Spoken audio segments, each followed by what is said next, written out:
থেমে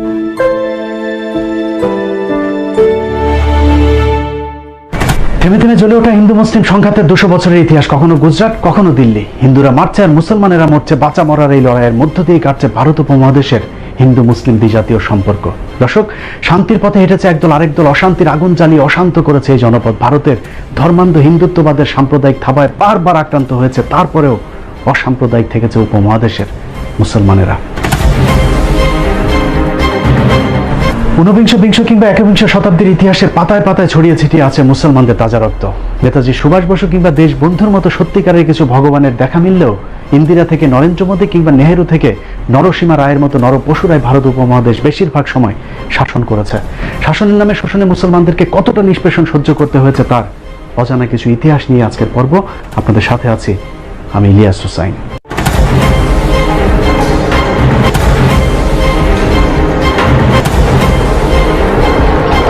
হিন্দু শাসকদের শোষণের চিত্র দেখার আগে এক ঝলকে ভারতের মুসলিম শাসনের চিত্রটা একটু দেখে আসা যাক। মোহাম্মদ বিন কাসিম, ইখতিয়ার উদ্দিন, মোহাম্মদ বিন বখতিয়ার খিলজি, কুতুবউদ্দিন আইবেক, মোগল বাদশা বাবর, খান জাহান আলী ছাড়াও যেসব ওলিয়া উলিয়াদের হাত ধরে ভারত উপমহাদেশের মুসলিম শাসনের গোড়াপত্তন ঘটেছিল, নাম শুনলেই বোঝা যায় তাদের আগমন ঘটেছিল মধ্যপ্রাচ্য থেকে।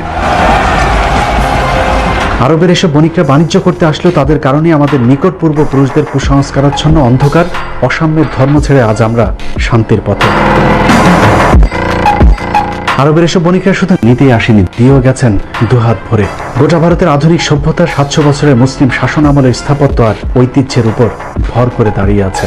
জীবন্ত কিংবদন্তি ভারতীয় ইতিহাসবিদ গোলাম মর্তুজার মতে ইসলামের মহান সাম্য ও শান্তির বাণী আরবদের পোশাক, খাবার, ধর্মীয় রীতিনীতি সবই দারুণভাবে আকৃষ্ট করেছিল এদেশীয় হিন্দু অহিন্দু সহ সব শ্রেণীর মানুষদেরকে। ভারতের মুসলমান আসার আগে কি পরিস্থিতি ছিল এটা একটু জানা দরকার। আমি ঐতিহাসিক হিসাবে বা ইতিহাসবিদ হিসাবে বলতে বাধ্য হচ্ছি, ভারতে মুসলমানরা যখন আসেনি আমরা কাপড় পরতে জানতাম না, আমরা বেশিরভাগ থাকতাম উলঙ্গ। অর্থাৎ টপ র্যাঙ্কের আমাদের যারা ধর্মগুরু ছিলেন তারা ল্যাংটো হয়ে থাকতেন, উলঙ্গ, এবং তারা ল্যাংটো হয়ে শুধু থাকতেন না, ছাই মাখতেন, ভস্য মাখতেন। যদি বলে কেন ভস্য মাখতে, শীতকালে ঠান্ডা লাগতো না, ভস্য মাখলে ঠান্ডা লাগে না, লোমকূপগুলো ভর্তি হয়ে যায়। আজও যদি ভারত আপনি ঘরেন, এখনো কিছু পুরো উলঙ্গ সাধু সন্ন্যাসী দেখতে পাবেন না, উত্তর দিন, পুরো উলঙ্গ। উলঙ্গ ভারতের অসভ্য জাতিকে শুধু মুসলমান শাসকেরা সভ্য হতেই শেখায়নি, হিন্দুদের সব বিপদে পরম বন্ধু হয়ে পাশে দাঁড়িয়েছে হাজী শরীয়তুল্লাহ তিতুমির আর দুদু মিয়ারা। ভারতের রাজধানী দিল্লির ইন্ডিয়া গেট।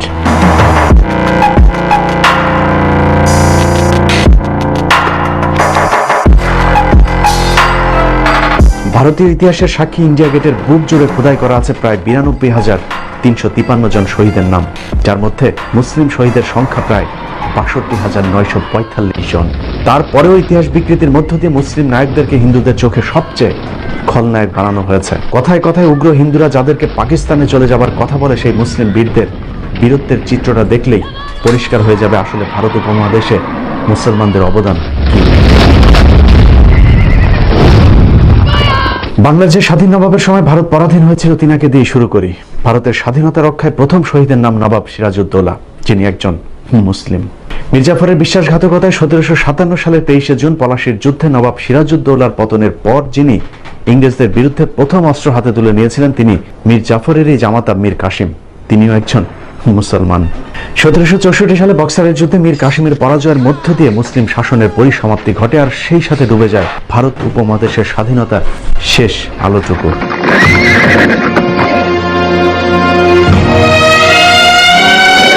বক্সারের যুদ্ধে নিহত শহীদেরা প্রায় সবাই মুসলিম। এছাড়া সেই যুদ্ধে একাত্মতা ঘোষণা করা গৃহবন্দী হওয়া অযোধ্যা এবং দিল্লির নবাব সুজাউদ্দৌলাও ছিলেন মুসলিম শাসক।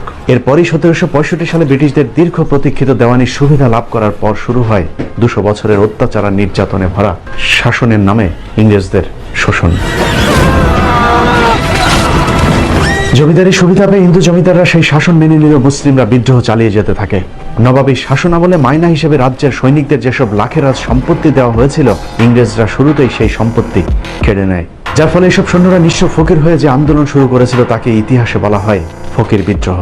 বাংলার জীবন্ত ইতিহাস শেরে বাংলা বইয়ের 44 পৃষ্ঠায় উল্লেখিত তথ্য অনুযায়ী ফকির বিদ্রোহে মোট 83,000 মুসলিম সৈন্য অংশ নিয়েছিলেন।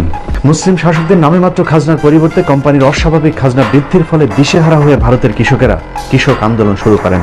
থেমে থেমে 1800 সাল পর্যন্ত চলা তীব্র সেই আন্দোলনের মূল নেতৃত্বে ছিলেন ফকির মজনু শাহ, চেরাগ আলী, মুসা শাহ, শের আলী, যাদের সবাই প্রায় মুসলমান। 19বিংশ শতাব্দীর শুরুতেই শুরু হয় হাজী শরীয়তুল্লাহর ফরায়েজি আন্দোলন। তিনার মৃত্যুর পর তার সুযোগ্য পুত্র হাজী মোহাম্মদ মহসিন ওরফে দুদু মিয়া ফরায়েজি আন্দোলনকে আরো বেগবান করেন। তবে হিন্দু জমিদারদের সহায়তায় ইংরেজদের ব্যাপক দমন পীড়নে সেই আন্দোলনও খুব বেশি দূর যেতে পারেনি। মুসলিম আত্মত্যাগের আরেক বীর শহীদের নাম তিতুমীর। 1831 সালের 19 নভেম্বর বারাসাত জেলার নারকেল বাড়িয়ায় ঐতিহাসিক বাঁশের কেল্লায় শহীদ হন তিতুমীর সহ তার সঙ্গীরা। তিতুমীর শহীদ হওয়ার পর একই সালের মে মাসে শুরু হওয়া ওয়াহাবি আন্দোলনের পরিসমাপ্তি ঘটে বালাকোটে সৈয়দ আহমেদের শহীদ হওয়ার মধ্য দিয়ে। বন্দুকের গুলির কার্তুজে গরু ও শূকরের চর্বি ব্যবহারের প্রতিবাদে 1857 সালের 29 মার্চ সিপাহী বিদ্রোহ শুরু হয়, যার নেতৃত্বে ছিলেন মুঘল বাদশাহ দ্বিতীয় বাহাদুর শাহ। বিদ্রোহের অপরাধে বাহাদুর শাহকে বর্তমান মিয়ানমারের রেঙ্গুনে নির্বাসিত করা হলেও বিদ্রোহ থামেনি, বরং যুদ্ধ আরো বেগবান হয়েছে। অনেক ইতিহাসবিদের মতে 1857 সালের সিপাহী বিদ্রোহ ভারত উপমহাদেশের প্রথম স্বাধীনতা যুদ্ধ। কিন্তু হিন্দু জমিদারদের গাদ্দারির কারণে পরাজিত হতে হয়েছে স্বাধীনতার সেই যুদ্ধেও। হিন্দু জমিদারেরা বিভিন্ন জায়গায় স্বাধীনতাকামী মুসলমানদেরকে ধরে ইংরেজদের হাতে তুলে দেয়। জমিদারদের সহায়তায় তৎকালীন পূর্ব বাংলায় নেতৃত্ব দেওয়া মুসলিম বীর সিপাহী রজব আলীকে তার বাহিনী সহ গণফাঁসি দেওয়া হয়, যার প্রমাণ এখনো ঢাকার বাহাদুর শাহ পার্কে গেলে পাওয়া যাবে। এছাড়া ব্রিটিশ বিরোধী প্রতিটি আন্দোলনে মুসলিমরা সামনে থেকে নেতৃত্ব দিয়েছেন। তারপরেও ভারতের স্বাধীনতার জনক কোনো মুসলমানকে করা হয়নি, বরং সেই উপাধি দেওয়া হয়েছে মহাত্মা গান্ধীকে, যিনি 1916 সাল পর্যন্ত ভারতেই ছিলেন না। আর এখনকার হিন্দু নেতারা তো বলে বেড়াচ্ছেন মুসলমানদের কোনো বাঁচার অধিকারই থাকতে নেই। We know where the Muslim population is large, there's always trouble because the Islamic ideology says so. If Muslims become more than 30%, that country is in danger. সেই সময়ের সিপাহী বিদ্রোহে কত মানুষকে হত্যা করা হয়েছে এবং তারা কারা ছিলেন, তাদের পরিচয় কি, তাদের ধর্মীয় পরিচয় কি, ইতিহাস বলছে যে তাদের মেজর অংশ, তাদের বেশিরভাগ অংশ ছিল মুসলিম। আজকের মুসলমানদেরকে বলা হয় তোমাদের কোনো অবদান নেই। এই বিকৃত ইতিহাস সম্পর্কে দেশবাসীকে সাবধান থাকতে হবে। কখনো কি চিন্তা করেছেন সম্রাট বাবর, শাহজাহান আর আওরঙ্গজেবদের 700 বছরের শাসন আমলের পরেও কেন হঠাৎ করেই মুসলমানদের এত অধঃপতন হলো, আর কেনই বা হিন্দুদের অস্বাভাবিক এমন উত্থান হলো ভারতবর্ষে? 1757 থেকে 1857, 100 বছর ইংরেজরা মেরেছে, মুসলিমরা মরেছে। আর সুযোগ সন্ধানী হিন্দু ব্রাহ্মণরা পেয়েছে শিক্ষা, চাকরি, আর সেই সাথে মুসলিমদের কাছ থেকে ইংরেজদের কেড়ে নেয়া জমিদারি। ভারতের মহারাষ্ট্র সরকার প্রকাশিত ভারতীয় সংবিধানের জনক বিআর ডক্টর আম্বেদকর রচনাবলীর 8ম খণ্ডের 305 নম্বর পৃষ্ঠায় উল্লেখ করা হয়েছে 1812 সাল থেকে 1814 সাল পর্যন্ত ইংরেজরা একটি জরিপ করে দেখেন কাদেরকে এদেশে কুকুরের মতো ব্যবহার করা যাবে। সেই রিপোর্ট অনুযায়ী ব্রাহ্মণদের সবচেয়ে প্রভুভক্ত হিসেবে উল্লেখ করা হয়। রিপোর্টের একটি গুরুত্বপূর্ণ উক্তি ঠিক এই রকম: in most part of the country the Brahmin and the beggar are the synonymous. অর্থাৎ ব্রাহ্মণরা এতটাই তেলবাদ ছিল যে তাদেরকে ভিক্ষুকের সাথে তুলনা করা হয়েছিল। এভাবে কুকুরের মতো হিন্দুরা ইংরেজ মনিকদের কাছে যেতে থাকে, আর মুসলমানদের সাথে ইংরেজদের বাড়তে থাকে দূরত্ব। কিন্তু ব্যাক টু ব্যাক মুসলিম বিদ্রোহের দিশেহারা ইংরেজরা চিন্তা করলো ভারতের টিকে থাকতে হলে মুসলমানদেরকে শিক্ষা ও চাকরিতে টানতে হবে। লর্ড ম্যাকুলের নেতৃত্বে 1854 সালে একটি শিক্ষা কমিশন গঠন করা হয়। কমিশনের পরামর্শ অনুযায়ী 1858 সালে ব্রিটিশ সম্রাজ্ঞী মহারানী ভিক্টোরিয়া শিক্ষা কমিশনকে হিন্দু মুসলিম সবাইকে সমানভাবে শিক্ষা ও চাকরিতে সুযোগ দেবার আদেশ দেন। মুসলমানদের একাংশ নারীর সে সিদ্ধান্ত মেনে নিলে ভারত উপমহাদেশে শুরু হয় নতুন আরেক অধ্যায়ের। মুসলিমরা যখন হিন্দুদের স্বার্থপরতা বুঝে নিজেরাও শিক্ষা, চাকরির সুবিধা নিতে রাজি হয়, তখনই একে একে বের হতে থাকে হিন্দুদের আসল হিংসাত্মক চরিত্র। বিদ্যালয়গুলোতে মুসলিম ও নিচু বর্ণের হিন্দুরা পড়াশোনা করতে চাইলেও সেখানে বাধা দেয় হিন্দু ব্রাহ্মণরা। ব্রাহ্মণদের এই বৈষম্য দেখে জাস্টিস স্যার সৈয়দ আমির আলী 1857 সালে বেসরকারিভাবে মুসলিমদের জন্য অ্যাংলো মোহামেডান স্কুল প্রতিষ্ঠা করেন, যেখানে মুসলমানদের পাশাপাশি হিন্দু নিচু বর্ণের মানুষদেরকেও পড়াশোনার সুযোগ দেওয়া হয়। আর এতেই আরো ক্ষিপ্ত হয়ে ওঠে হিন্দু ব্রাহ্মণরা, কারণ সে সময় নিচু জাতের হিন্দুদের জন্য বিদ্যা অর্জন তো দূরের কথা, ধর্মীয় গ্রন্থ ছুঁয়ে দেখাও নিষিদ্ধ ছিল। মুসলমানদের শায়েস্তা করতে 1885 সালে হিন্দুরা জাতীয় কংগ্রেস নামে প্রথম ধর্মের ভিত্তিতে সাম্প্রদায়িক একটি রাজনৈতিক সংগঠন গড়ে তোলে। আর সেই সংগঠন থেকে মুসলমানদের শিক্ষার বিরুদ্ধে তীব্র আন্দোলন শুরু করে হিন্দু ব্রাহ্মণরা। পাল্টাপাল্টি অবশ্য নিজেদের শিক্ষার অধিকার রক্ষায় সৈয়দ স্যার আহমেদ আলীগড়ে গড়ে তোলেন Anglo Indian Mohammedan educational association, যা পরবর্তীতে মুসলিম লীগ নামে রাজনৈতিক দলে আত্মপ্রকাশ করে। কিন্তু আগে থেকে শিক্ষায় এগিয়ে থাকা সংখ্যাগরিষ্ঠ হিন্দুদের হিংসাত্মক তৎপরতার সাথে পেরে ওঠা যাচ্ছিল না, যার ফলে বাধ্য হয়ে পূর্ববঙ্গের মুসলিম নেতা নওয়াব স্যার সলিমুল্লাহ, শেরে বাংলা একে ফজলুল হক, নবাব ভিকারুল মুলকরা বঙ্গভঙ্গের দাবি তোলেন। দাবি মেনে লর্ড কার্জন ঢাকাকে রাজধানী রেখে 1905 সালে বঙ্গভঙ্গ করলে পূর্ব বাংলার মুসলমানেরা এগিয়ে যেতে থাকে। পরের 6টি বছর হিন্দুদের ভয়ঙ্কর এক রূপ দেখেছে ভারতীয় উপমহাদেশ। হিন্দুদের ব্যাপক বিক্ষোভের পর 2011 সালে বঙ্গভঙ্গ রদ করা হলো। পূর্ব বাংলার মুসলিম নেতা নবাব স্যার সলিমুল্লাহ ঢাকাতে অন্তত একটি বিশ্ববিদ্যালয়ের দাবি তোলেন। লর্ড হার্ডিঞ্জ সেই দাবি মেনে নিলে হিন্দুরা সেটারও বিরোধিতা করেন, আর যার নেতৃত্বে ছিলেন আমাদের সবার প্রিয় রবীন্দ্রনাথ ঠাকুর। রবীন্দ্রনাথের নাম শুনে অনেকেরই কপাল হয়তো মাথায় উঠতে পারে, কিন্তু ইতিহাস কখনো মুছে ফেলা যায় না। মুসলিম শিক্ষা এবং ঢাকা বিশ্ববিদ্যালয়ের বিরুদ্ধে রবীন্দ্রনাথের নেতৃত্বে ব্যাপক সেই আন্দোলনের অংশ হিসেবে 1912 সালে কলকাতার গড়ের মাঠে বিশাল এক জনসভার ডাক দেওয়া হয়। সেই জনসভায় রবীন্দ্রনাথ ঠাকুর, ঈশ্বরচন্দ্র বিদ্যাসাগর এবং RSS সমর্থিত রাজনৈতিক দল হিন্দু মহাসভার প্রতিষ্ঠাতা সভাপতি শ্যামাপ্রসাদ মুখার্জির পিতা আশুতোষ মুখার্জির নেতৃত্বে হিন্দুদেরকে সাম্প্রদায়িকভাবে খেপিয়ে তোলা হয়। ঢাকা বিশ্ববিদ্যালয় প্রতিষ্ঠার বিরুদ্ধে সশস্ত্র সে আন্দোলনে ব্রিটিশ আমলাদের খুন করার পাশাপাশি হিন্দুদের 7 জন সন্ন্যাসী আত্মাহুতি দেয়। যদিও এসব ঘটনাকে বানোয়াট বলে দাবি করে ভারতীয় অনেক এদেশীয় দালাল। যে মিটিংয়ে রবীন্দ্রনাথের বিরোধিতা করার কথা বলা হয়, এটা নিয়ে গবেষণা করে দেখা গেছে যে রবীন্দ্রনাথ তখন পূর্ব বাংলায় ছিলেন, তিনি কলকাতাতেই ছিলেন না 2 দিন। তো কাজেই আপনার এগুলো সব মিথ্যাচার। এবার ভারতীয় হিন্দুদের মুখে শোনা যাক কলকাতার গড়ের মাঠের সেই জনসভায় রবীন্দ্রনাথ ছিলেন কিনা। সেই গড়ের মাঠে 1912 সালের মার্চ মাসে গড়ের মাঠে সেই মিটিংয়ের এর থেকে অনেক বড় ডায়াস হলো, তার সভাপতি হলেন বিশ্বকবি রবীন্দ্রনাথ ঠাকুর। কিসের জন্য মিটিং জানেন? মিটিংটা হলো ইংরেজ গভর্নমেন্ট তখন প্রস্তাব দিয়েছে ঢাকাতে একটা ইউনিভার্সিটি করবে, বিশ্ববিদ্যালয় ঢাকাতে, তখন কলকাতায় আছে। সেখানে প্রস্তাব পাস হচ্ছে ঢাকাতে যেন বিশ্ববিদ্যালয় ইংরেজ গভর্নমেন্ট না করে। কেন বলেন তো? সেখানে বিশ্ববিদ্যালয় হলে মুসলমানরা লেখাপড়া শিখবে। কারো মুখের কথা বিশ্বাস না করলেও চলবে। 1912 সালের 18 মার্চ গড়ের মাঠের সেই জনসভায় সভাপতি ছিলেন রবীন্দ্রনাথ নিজে, যার প্রমাণ কলকাতা ইউনিভার্সিটির রিপোর্ট B4 এর 130 নম্বর পৃষ্ঠায় সংরক্ষিত সভাপতির ভাষণ। রবীন্দ্রনাথের ঐতিহাসিক সেই ভাষণের একটি জায়গায় তিনি বলেছিলেন, চাষার ছেলেরা যদি বিশ্ববিদ্যালয়ে পড়ে তাহলে ক্ষেত খামারে কামকাজ করবে কারা।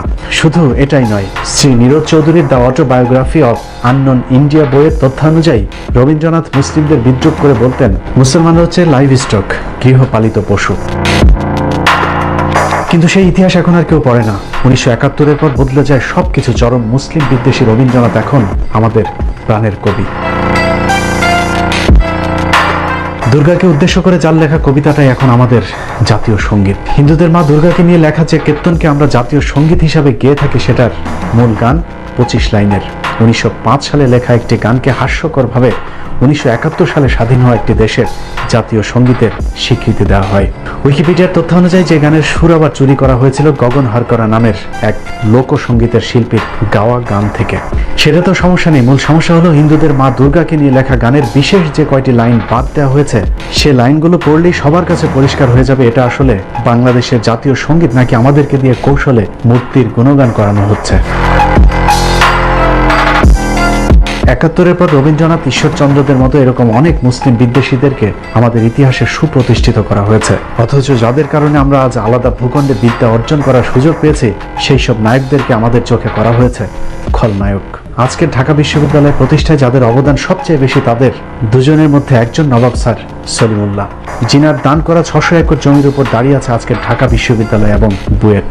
স্যার সলিমুল্লাহর নাম নিভু নিভু করে আমাদের ইতিহাসে জ্বললেও মুছে গেছে আরেক মহামানব মোহাম্মদ আলী জিন্নার নাম। 1971 সালের আগ পর্যন্ত মোহাম্মদ আলী জিন্নার নামে থাকা জিন্না হলটিও এখন বদলে হয়েছে সূর্য সেন হল। অথচ এই সূর্য সেন বঙ্গভঙ্গ এবং ঢাকা বিশ্ববিদ্যালয়ের প্রতিষ্ঠার ঘোর বিরোধী ছিলেন। আর জিন্নাহ হচ্ছে সেই ব্যক্তি যিনি বড় লাটের কাছে হিন্দুদের 18 বার প্রবল আপত্তি সত্ত্বেও ঢাকা বিশ্ববিদ্যালয় বিল আইন পরিষদে পাশ করানোর জন্য ইম্পেরিয়াল লেজিসলেটিভ কাউন্সিলে যুদ্ধ করেছিলেন। ভারতের বিখ্যাত লেখক শৈলেশ কুমার বন্দ্যোপাধ্যায়ের লেখা জিন্নাহ পাকিস্তান নতুন ভাবনা বইয়ের 26 নম্বর পৃষ্ঠার তথ্য অনুযায়ী 1971 খ্রিস্টাব্দে জিন্নাহ ইম্পেরিয়াল লেজিসলেটিভ কাউন্সিলে যে ঐতিহাসিক বক্তৃতা দিয়েছিলেন তার মধ্যে ঢাকা ও পাটনা বিশ্ববিদ্যালয় বিল অন্যতম। জিন্নাহর সেই বিলের উপর ভিত্তি করে 1921 সালে প্রতিষ্ঠিত হয় প্রাচ্যের অক্সফোর্ড খ্যাত ঢাকা বিশ্ববিদ্যালয়। শুধু ঢাকা বিশ্ববিদ্যালয় নয়, জিন্নাহর কারণে বাংলাদেশ ও পাকিস্তানের মুসলিমরা আজ আলাদা ভূখণ্ড পেয়েছে। তা না হলে আমাদেরকেও হয়তো কাশ্মীর, হায়দ্রাবাদ কিংবা দিল্লির মুসলমানদের মতো ভাগ্যবরণ করতে হতো। এভাবে ভারতীয় দালালেরা বাংলাদেশের বুক থেকে একের পর এক দেশপ্রেমিক মুসলমানদের নাম মুছে ফেলার ষড়যন্ত্র করছে। মুক্তিযুদ্ধের বিজয়ের মুহূর্তে ভারতীয় জেনারেল অরোরাকে রাখা হলেও রাখা হয়নি বাংলাদেশের সর্বাধিনায়ক জেনারেল ওসমানী কিংবা কোনো সেক্টর কমান্ডারকে। স্বাধীনতার পর থেকে ভারত বাংলাদেশের উপর দাদাগিরি চালাতে থাকে। ভারতের লুটপাটের যে যখন বাধা দিয়েছে তাকেই গুম করা হয়েছে। 1972 সালের এপ্রিলে ভারতীয় বাহিনী বাংলাদেশ ছেড়ে গেলেও বাংলাদেশকে তারা সবসময় নিয়ন্ত্রণ করেছে। যখন যে রাজনীতিবিদ তাদের বিপক্ষে কাজ করেছে তাকেই করুণভাবে হত্যা করা হয়েছে। অভিযোগ আছে বঙ্গবন্ধু হত্যাকাণ্ড ভারতের পরোক্ষ মদত ছিল। যুদ্ধের পর বাংলাদেশের উপর ভারতের একক আধিপত্য মেনে না নেওয়া, বিভিন্ন দেশ থেকে আসা ত্রাণের হিসাব চাওয়া, এপ্রিলের মধ্যে ভারতীয় সেনাবাহিনীকে বাংলাদেশ ছাড়তে বাধ্য করা এবং ভুট্টোকে রাষ্ট্রীয় অতিথি হিসেবে বাংলাদেশে আনা সহ বেশ কয়েকটি বিষয়ে শেখ মুজিবের সাথে ভারতের সম্পর্কের টানাপোড়েন হয়। যে কারণে 15 আগস্টের সেনা বিদ্রোহের বিষয়টি ভারতীয় হাইকমিশন দিল্লিকে জানালেও মুজিবকে কেউই অবগত করেনি। অন্যদিকে কূটনৈতিকভাবে বাংলাদেশকে অনন্য উচ্চতায় নিয়ে যাওয়া বাংলাদেশের ইতিহাসের সবচেয়ে জনপ্রিয় রাষ্ট্রনায়ক জিয়াউর রহমানকে হত্যা করা ভারতের জন্য বাধ্যতামূলক হয়ে ওঠে। কারণ দেশের ব্যাপক উন্নয়ন এবং ভারতকে টপকে শহীদ জিয়াউর রহমানের বিশ্ব নেতা হয়ে ওঠা ভারতের জন্য ছিল চক্ষুশূল। যে কারণে শহীদ প্রেসিডেন্ট জিয়াউর রহমান হত্যাকাণ্ডে ভারতের সরাসরি জড়িত থাকার জোর গুঞ্জন রয়েছে। একই ভাগ্যবরণ করতে হয়েছে জামাত ইসলামীকে। 1971 থেকে আজ পর্যন্ত ধারাবাহিকভাবে ভারত বিরোধিতায় কাল হয়ে দাঁড়িয়েছে দলটির। যে কারণে জামায়াতের সিনিয়র নেতাদের পাশাপাশি মাওলানা দেলোয়ার হোসেন সাইদি এবং শহীদ কাদের মোল্লাকেও ফাঁসানো হয়েছে। অথচ 71 সালে শহীদ কাদের মোল্লা বিশ্ববিদ্যালয়ের প্রথম শ্রেণীর একজন শিক্ষার্থী। তার মতো সরল লোক আর ভালো লোক খুব এই পৃথিবীতে কমই আছে। এছাড়াও বিএনপি নেতা ইলিয়াস আলী, সালাউদ্দিন আহমেদ সহ অসংখ্য রাজনৈতিক নেতাদেরকে ভারত তাদের স্বার্থে গুণ করেছে। শুধু রাজনৈতিক নেতা নয়, সেনাবাহিনীর দেশপ্রেমিক অফিসারদেরকেও পিলখানায় কথিত বিদ্রোহের নামে পরিকল্পিতভাবে হত্যা করা হয়েছে। সেনাবাহিনীর যেসব অফিসাররা সেই হত্যাকাণ্ডের বিচার চেয়েছেন তাদেরকেও গুম কিংবা চাকরিচ্যুত করে দেশান্তরী করা হয়েছে। তো যেহেতু এই 25শে ফেব্রুয়ারি 2009 সালের আমি একজন উইটনেস, তো অনেকদিন চুপ ছিলাম এবং নিশ্চুপ থেকে হঠাৎ করে মনে হলো যে আসলে একটা মোরাল রেসপন্সিবিলিটি আছে, যে কিছু বলা দরকার। এটলিস্ট কিছু যেগুলো দেখেছি এগুলো যদি না বলি তো একটা সময় আসবে যখন এই ধরনের লোকের সংখ্যা কমে যাবে। যে এক্সপিরিয়েন্স আমরা ইতিমধ্যে বিভিন্ন ঘটনা থেকে আমাদের দেশে আমরা পেয়েছি। এখানে আসলে ইনভেস্টিগেশনের আর কিছু বলার নাই। 11,000 পাতার ইনভেস্টিগেশন পরে আসছে, এমন 800 পাতায় না সামথিং, অনেক কিছু জমা দেওয়া হয় নাই। অনেকগুলো হার্ড এভিডেন্সই ডিনাই করা হয়েছে। অনেকের সিসিটিভি ফুটেজ আছে, যে সিসিটিভি ফুটেজ গুলা সিডি বা কেস ডায়েরি দেওয়া হয় নাই।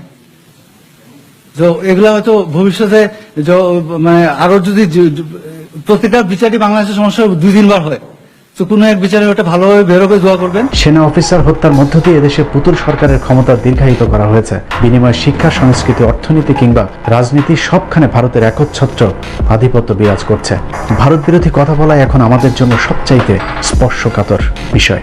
কথা বলেছিলাম এনআরসি নিয়ে, এটা আপনারা অনেকে জানেন না, আমি বলার সুযোগ পাইনি, যে আপনাদের একটু জানা দরকার। যে একজন ঊর্ধ্বতন গোয়েন্দা সংস্থার লোক আমাকে বলেছিল, নূর তুমি তো ইদানিং ভালো কথা বলো, তবে এভাবে সরকারের বিরোধিতা করে তো টিকতে পারবা না, আর এনআরসি ভারতের বিষয়, এগুলো নিয়ে তুমি কথা না বলাটাই বেটার। দ্যাট মিনস সে কিন্তু আগে থ্রেট দিত, এখন থ্রেট না, জেন্টেল ওয়েতে কিন্তু থ্রেট দিয়ে দিয়েছে যে এটা নিয়ে কথা না বলা বেটার। দ্যাট মিনস আমাকে কিন্তু নিষেধ করে দিয়েছে। শেখ মুজিব থেকে জিয়াউর রহমান, শহীদ আব্দুল কাদের মোল্লা থেকে আবরার ফাহাদরা যখন জীবন দিয়েছে তখন আমরা ভারতের বিপক্ষে চুপ ছিলাম। কিন্তু একটু ভেবে দেখুন, কাল আমি, তার পরদিন হয়তো আপনার পালা। এভাবে একের পর এক দেশপ্রেমিক মানুষগুলো হারিয়ে যাবে বাংলার বুক থেকে। একটি বাংলাদেশ তুমি জাগ্রত জনতার, জাগ্রত সেই জাতি আজ ঘুমিয়ে আছে। ঘুমন্ত সেই জাতির ঘুম ভাঙানোর ক্ষমতা হয়তো আমার আপনার মতো 2-1 নেই। তারপরেও গেয়ে যাব গানে গানে, আমরা হয়তো হারিয়ে যাব, কিন্তু এই প্রান্তরে আসা নতুন কোনো পাখির ঘুম ভাঙানিয়া গানে হয়তো একদিন জেগে উঠবে হযরত শাহজালাল, শাহপরাণ, শাহ মাকদুমদের উত্তরসূরিরা। আল্লাহ হাফেজ।